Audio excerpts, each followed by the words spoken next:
www.mixcity.fm. Mix City Radio. Vous êtes sur Mix City Radio, c'est Sébastien avec vous pour une nouvelle chronique des voyageurs du monde. Et on est en ligne aujourd'hui avec Anne et Nicolas. Bonjour Anne et Nicolas. Bonjour Sébastien. Alors, oui, on va rappeler le contexte. Vous êtes dans un restaurant, si j'ai bien compris, c'est ça ? C'est ça, un petit café au milieu d'un jardin botanique. Et donc vous- du coup, il y a du bruit derrière. Voilà, et vous êtes au Canada, hein, c'est ça ? Voilà, exactement, à un des bouts les plus à l'ouest, je pense. On est sur l'île de Vancouver, sur la côte ouest, face au Pacifique. D'accord. Si j'ai bien compris, vous êtes en voyage depuis bientôt 5 mois. Vous êtes au Canada et vous avez traversé tout le pays. Vous faites à la fois un road trip et du volontariat. Alors, on va en reparler tout à l'heure. D'où vous êtes venu cette envie de découvrir le monde d'une manière un peu originale ? Ce qu'il faut savoir, c'est qu'on est tous les deux des anciens étudiants en tourisme et en environnement et en sport de pleine nature. Et donc, on voulait, en voyageant, aller à la rencontre de structures de tourisme à travers le monde pour voir ce qui se passe ailleurs qu'en France au niveau de tout ce qui est tourisme solidaire et durable. Je vais un petit peu vous provoquer. Voyager de manière solidaire, c'est un peu à la mode en ce moment. Concrètement, c'est quoi faire du volontariat dans un road trip au Canada ? Ici, en fait, c'est plus être dans des structures Mhm. où tout est tourné autour de l'alimentation saine, des produits qui sortent du potager de ici. À Québec, on était dans une structure où ils avaient une boutique équitable. La personne qui gère le petit hôtel, c'est une association de solidarité internationale. Concrètement, nous, on ne pourrait pas vraiment parler de tourisme solidaire, la façon dont on voyage. Nous, ce qui est important pour nous, c'est vraiment de pouvoir être immergé pendant un temps avec des personnes et avec des Canadiens. Donc oui, on peut appeler ça du tourisme solidaire, dans le sens où nous, on va donner de notre temps et de notre énergie, de notre volonté à des personnes qu'on ne connaît pas et qui, en retour, Nous font nous font découvrir. découvrir leur Canada, en fait. Comment vous avez organisé votre voyage dès le départ ? Est-ce que vous avez déjà prévu les endroits et les structures dans lesquelles vous allez faire vos actions de volontariat ou est-ce que ça se fait au fur et à mesure de votre séjour ? Donc déjà, on est parti avec un programme vacances-travail. Ouais. Donc pour ceux qui ne connaissent pas, c'est un visa qui permet aux jeunes de 18 à 35 ans au Canada, mais 30 dans d'autres pays, de rester un an dans un pays en ayant un permis de travail. Et donc on a déjà quand même pas mal travaillé, préparé notre voyage grâce à un forum sur Internet. Et donc on avait déjà préparé en fait notre voyage bien 8 mois avant, ne serait-ce que pour penser à économiser. Ouais. Des infos sur comment acheter la voiture, quels sont les sites touristiques qu'on pourrait faire, les parcs et tout ça. En fait, on a cherché des structures qui nous plaisaient. Sur Internet et on a envoyé des mails. Est-ce qu'on peut venir faire du volontariat ? D'accord. Et au Canada, ça a bien marché. ça a bien marché, ouais. Donc les 3 en fait, volontariats qu'on a fait au Canada, c'est des volontariats qu'on ne trouve pas dans les réseaux normaux en fait, voilà, De traditionnels. woofing ou autre. Alors vous avez organisé donc vos 3 premières destinations. Pour les prochaines, vous avez déjà une idée ou ça va s'organiser là Alors, ça fait 5 mois qu'on voyage. Ouais. Et là, on arrive un peu à la fin de ce qu'on a mis de côté. Le plan, c'est d'aller à Vancouver, D'accord. de trouver du travail pour l'hiver.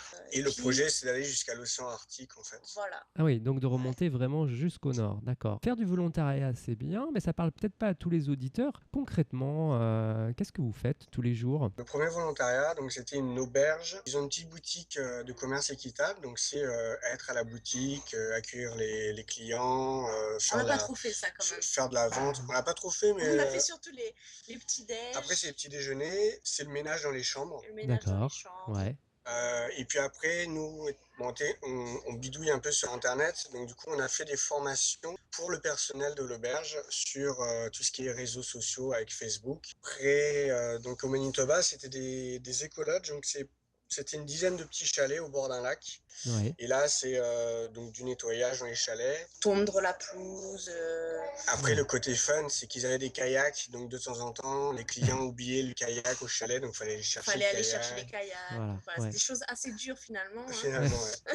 Et ici, à Tofino, donc c'est un jardin botanique. Donc là, c'est du C'est du jardinage. jardinage.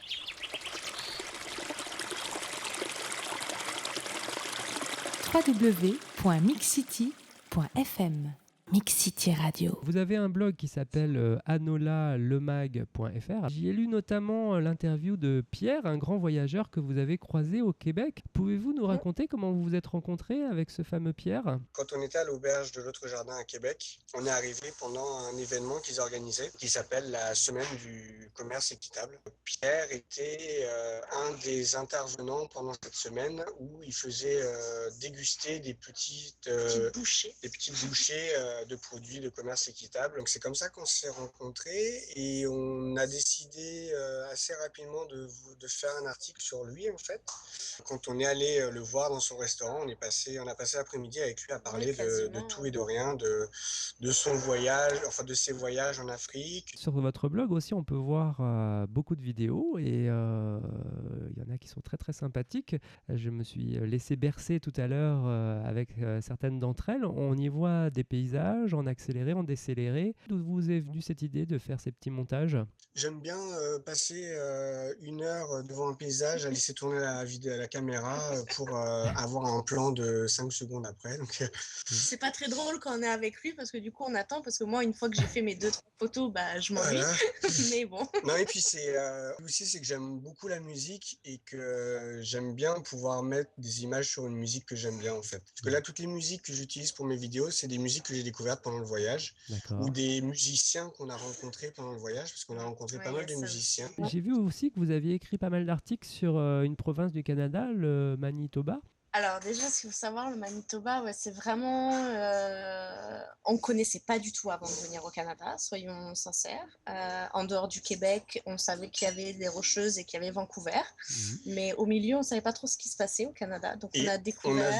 Et puis on avait lu pas mal de choses par rapport au Manitoba où les gens disaient il n'y a pas grand-chose à faire, c'est plat. Finalement, bah voilà, déjà, ce qu'il faut savoir, c'est que la devise qu'il y a sur la plaque d'immatriculation du Manitoba, c'est « Friendly Manitoba ».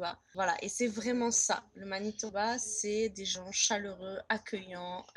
Au Canada, on parle des Amérindiens, on dit les Premières Nations, les Autochtones. Ouais. Et c'est au Manitoba qu'il reste le plus de communautés en fait, des Premières Nations. Donc c'est vrai qu'il y a beaucoup de mélange, et puis la musique. Ouais. C'est une province de musiciens. J'ai l'impression à chaque fois qu'on rencontre quelqu'un et il nous dit qu'il fait de la musique. J'ai l'impression quand même que pour vous, la musique et les rencontres, c'est quelque chose de très important pendant votre voyage, non ? C'est vrai que finalement, on a rencontré plein de musiciens. Alors ce que je vous propose, avant de terminer les dernières questions de l'interview, c'est de vous proposer 3 citations. Alors j'en ai trouvé 2 sur le Canada. Alors la première, elle est de Michel Comte qui dit « Vivre au Canada, c'est vivre dans 4 pays différents, un pays par saison ». Ouais, c'est pas mal. Moi, plus que les saisons, je dirais les provinces en fait. Ouais. Parce que, alors déjà, il faut savoir qu'on a un peu le cliché du Canada, de l'hiver très rigoureux et de l'été très chaud. Concrètement, ça, on l'a au Québec, en Ontario. Et au Manitoba. Au Manitoba et un peu en Saskatchewan. Mais là où nous sommes, par exemple, sur la côte pacifique, c'est le printemps un peu éternel. En Saskatchewan, c'est des prairies à perte de vue. Avec des champs à perte de vue et tout le monde est fermé quasiment. Après, le Manitoba, donc c'est les forêts, les lacs et les musicos. L'Ontario au sud, c'est là où il y a donc Ottawa et Toronto quand même, donc les 2 grosses agglomérations canadiennes. Et puis après, le Québec, c'est quand même un peu la province historique, on va dire, du Canada moderne. Ouais. Donc c'est encore une autre ambiance. Puis c'est la province donc, qui est francophone. En Colombie-Britannique où on est, c'est la montagne, c'est le Pacifique, c'est la mer. L'Alberta, bah, c'est les Rocheuses et l'ambiance cow-boy. Et puis au nord, après, c'est les chercheurs d'or. Ça fait appel à ma deuxième citation, donc je vais la dire maintenant.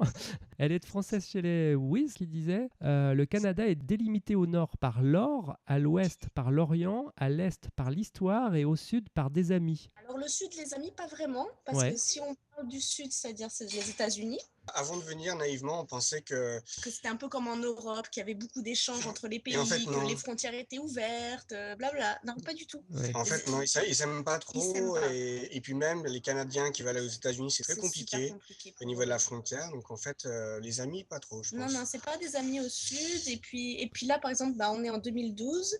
Et donc, pour eux, c'est les 200 ans d'une bataille décisive avec les États-Unis, qui est la bataille de 1812. Ouais. Et donc, le Canada fait quand même pas mal de commémorations de cette bataille qu'ils ont gagnée contre les États-Unis quand même. Alors, je vais terminer avec mon troisième proverbe. C'est un proverbe tibétain qui dit « Le voyage est un retour vers l'essentiel ». Alors, est-ce que votre voyage au Canada est un retour vers l'essentiel pour vous ? En tout cas, ça permet de se poser beaucoup de questions Parce qu'on a du temps en voyage. Ouais. Ouais, finalement, il y a du temps et beaucoup de temps mort au final. Et donc, du coup, c'est vrai que ça permet de se poser des questions qu'on ne se pose pas dans notre vie Qu'on quotidienne. ne prend pas le temps de se poser. Ouais. C'est vrai que le blog, c'est un peu le résultat des choses qu'on aimait bien, mais qu'on ne prenait pas le temps de faire avant. Et puis, le voyage, finalement, comme on disait, toi, c'est tout le temps des rencontres. Donc, du coup, c'est tout le temps, entre guillemets, des remises en question. En tout cas, je vous remercie beaucoup, Anne et Nicolas. Je rappelle donc encore l'adresse de votre site, anolamag.fr.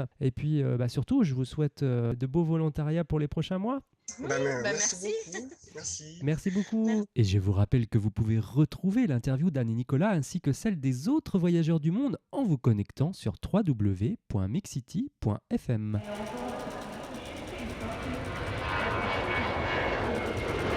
www.mixcity.fm. Mix City Radio.